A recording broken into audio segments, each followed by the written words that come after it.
오늘 우리에게 주신 하나님의 말씀은 창세기 6장 5절에서 7절입니다. 창세기 6장 5절에서 7절입니다.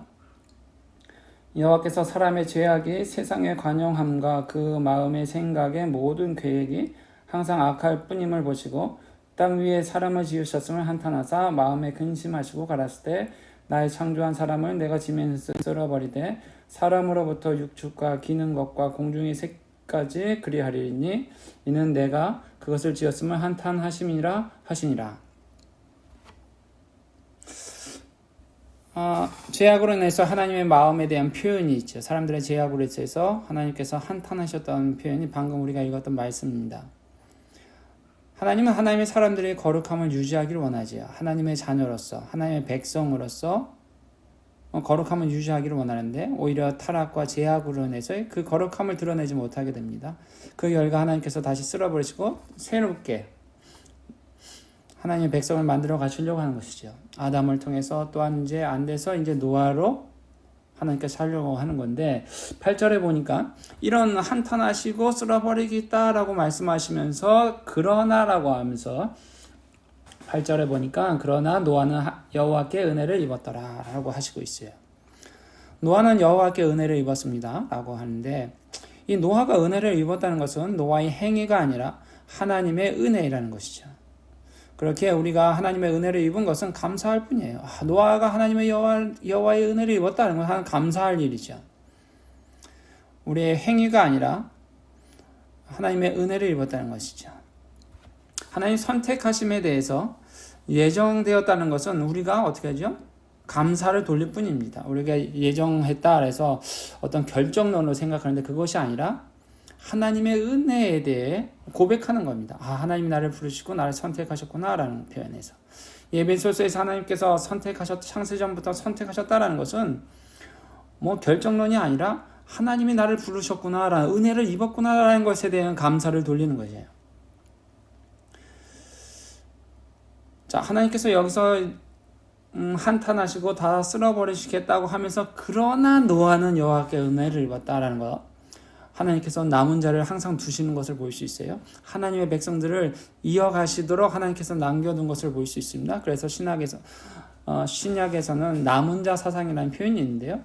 하나님께서 하나님의 백성을 남겨두셨다는 것이에요. 구루터기처럼 뿌리로 남겨두셨다. 구원받은 자, 환난에서 견진 자, 이런 자들을 남겨두셨다는 것이죠.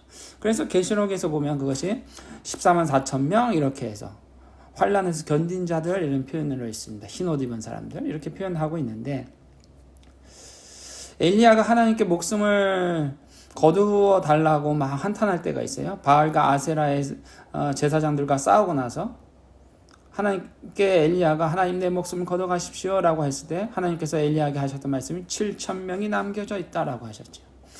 바알과 아세라에 절하지 않은 자 7천 명이 있다. 이것은 뭐냐면 남은 자가 있다는 것이죠. 얼마나 환난 가운데서도 견뎌내는 자 있다는 거예요. 노아가 남아있는 것을 볼 수 있어요. 하나님의 뿌리로서.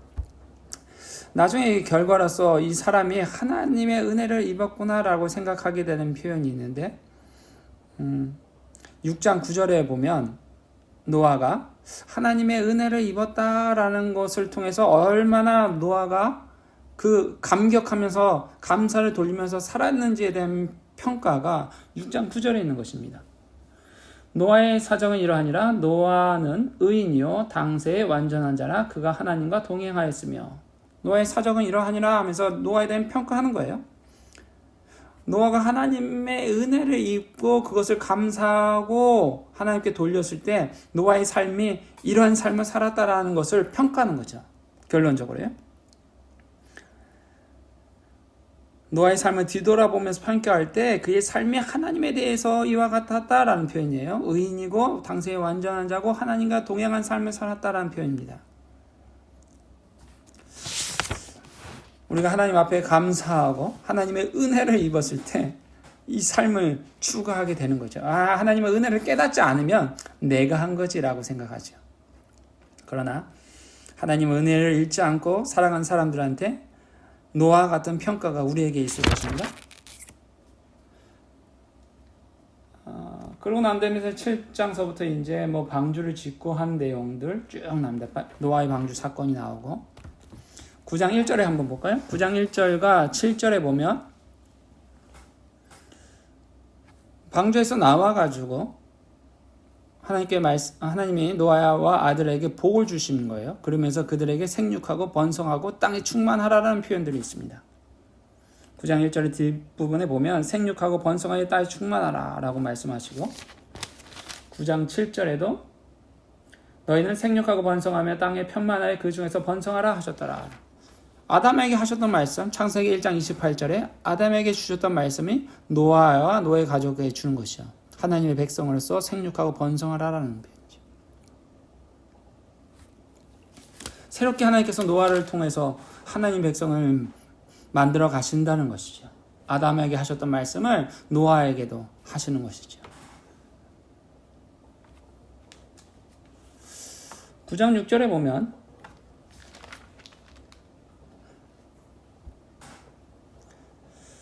뭐라 사람의 피를 흘리면 사람이 그 피를 흘릴 것이요 이는 하나님이 자기 형상대로 사람을 지었습니다 라고 표현인데 사람에 대한 피에 대한 것 살인에 대해서 말씀하시고 9장 4절에 보면 또한 피채 먹지 말라라고 표현하고 있는데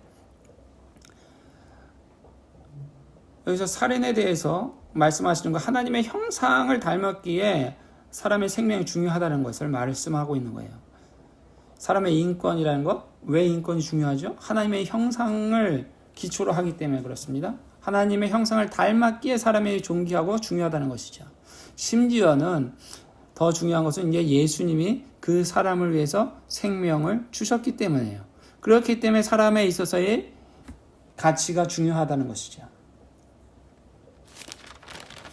9장 13절에 보면 무지개 언약을 보여주신 것을 볼 수 있습니다. 하나님께서 7장 8장에서 노아의 홍수로 인해 홍수 사건은 끝나고 난 다음에 언약으로서 9장 13절에 하나님께서 무지개를 남겨놓습니다. 근데 이 무지개가 어떤 모양이냐면 활 모양이죠. 언약을 파기할 경우 하나님 자신에게 활을 쏘시겠다는 의지가 담겨져 있는 활의 모양이에요. 활이 방향이 어디 있습니까? 하늘로 향하고 있어요. 그러니까 활을 쏜다는 것은 어디로 쏘는 거예요? 하나님을 향하여 하늘로 쏜다는 것이죠. 만약에 하나님께서 이 약속의 증거로 이제 물로 심판하지 않겠다고 했는데 물로 심판하신다면 이 언약을 파기하는 거죠. 하나님이 향하여 활을 쏘시겠다라는 것이죠. 창세기 15장 17절에서 18절에 보면 횃불이 쪼갠 고기 사이로 지나가는데 이것을 횃불 언약이라고 합니다.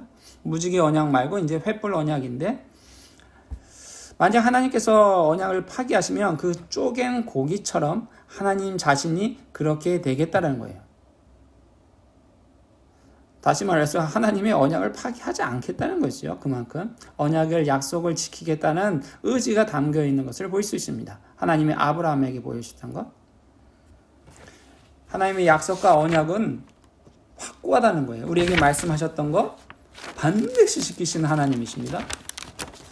하나님의 약속의 말씀을 붙잡아야 돼요.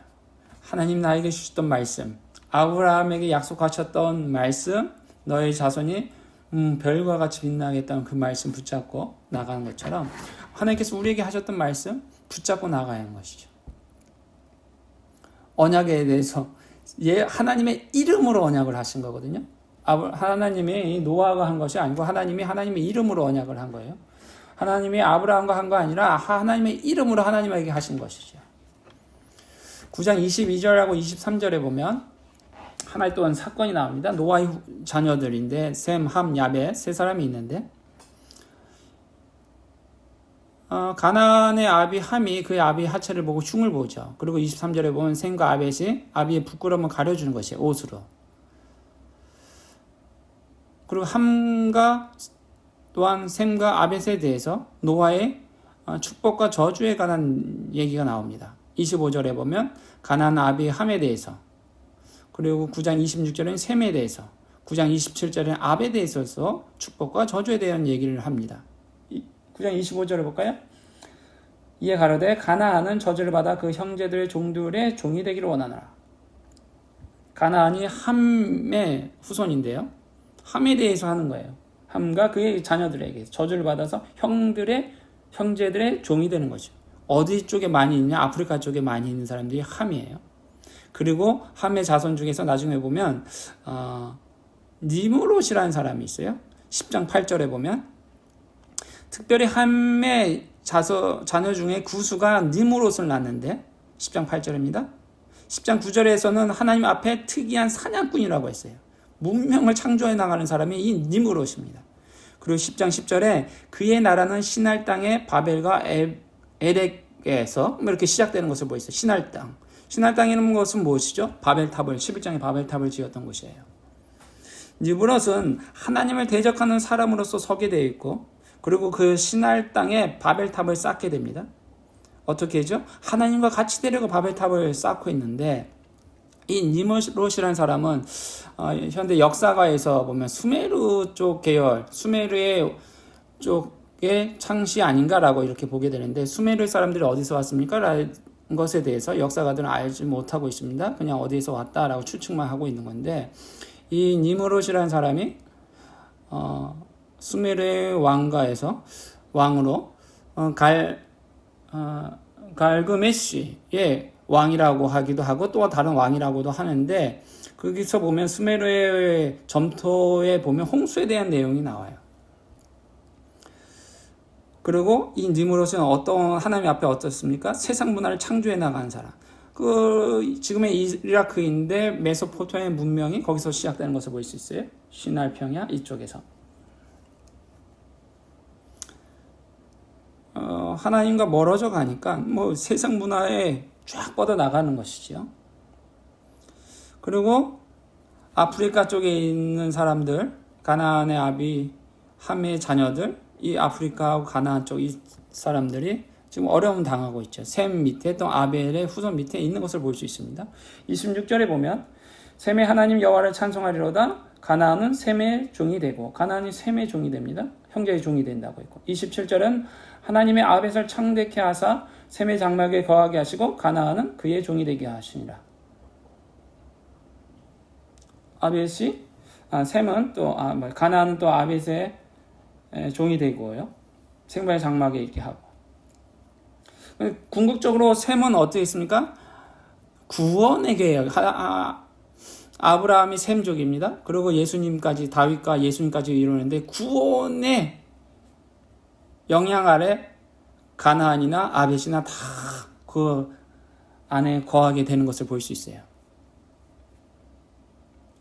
최종적으로 가나안은 셈이나 아벳의 종들이 되는 것을 볼 수 있고요. 하나님 노아가 자녀에 대한 축복과 저주를 이렇게 하는데 우리는 봤을 때 이 부끄러움을 남의 부끄러움을 막 들춰내면 안 되는 것 같아요.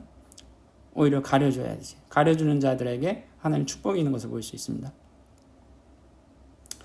그래서 이제 셈의 계열, 함의 계열, 아벳의 계열에 대해서 셈은 10장 2절에서 5절에 나오고 함은 10장 6절에서 20절에 대한 얘기가 나오고 야벳은 10장 21절에서 31절에 대해서 자녀들의 후손들에 대해서 나오는데 특별히 이 니므롯을 주목해 봐야 합니다. 이 니므롯을 통해서 11장 2절에 본 시날 평자 11장 2절입니다. 시날 평지에 동방으로 옮기다가 이 사람들이 시날 평지에 만나 거기서 거하고 무엇 합니까? 3절 4절에 서로 말하되 벽돌을 만들어 견고히 하자. 또 말하되 성을 짓자 하면서 하늘에 닿으려고 하는 것을 볼 수 있어요. 하나님을 대적하기 위해서 이렇게 모이게 되는 것을 볼 수 있습니다. 스스로가 하나님이 되고자 하는 것이죠. 사람에게 죄가 있으면 스스로 하나님이 되려고 하는 거예요. 죄의 근본이 내가 하나님이 되고자 하는 것에서 출발했기 때문에요. 하나님의 백성과 하나님을 대적하는 사람들로 이게 나누어지는 것이죠. 이럴 때 하나님께서 간단하게 11장 7절에 내려가자 하면서 언어를 혼잡하게 하는 것이죠. 바벨이라는 뜻이 혼잡이라는 뜻입니다. 언어를 혼잡하게 하시자 막 흩어지는 것을 볼 수 있어요. 그리고 흩어진 가운데 하나님께서 셈의 후에 아브라함을 부르시는 것을 볼 수 있습니다. 다시금요. 노아의 자손에서 구체적으로 또 아브라함을 부르시는 것이죠. 11장 10절에서 26절입니다. 새롭게 하나님의 백성, 하나님만을 섬길 백성을 하나님은 찾는 것이죠. 아브라함을 통해서 새롭게 만들어 가시는 걸 볼 수 있어요. 아담, 노아, 아브라함 이렇게 구체적으로 하나님 다시 만들어 가고 있습니다. 우리가 아브라함의 자녀이고요. 예수님을 통해서 아브라함의 자녀인데 우리가 설 것이 무엇인가를 늘 생각하기를 간절히 소망합니다. 하나님 앞에 바로 선 자로서 하나님의 은혜를 아는 사람은 노아에게 평화했던 것처럼 노아한테 뭐라고 말씀했습니까? 노아의 사정은 이러하니라 6장 9절에 의인이요 당세의 완전한 자 그가 하나님과 동행하였다라는 그 삶을 우리가 살아갈 수 있을 줄로 믿습니다. 기도하겠습니다.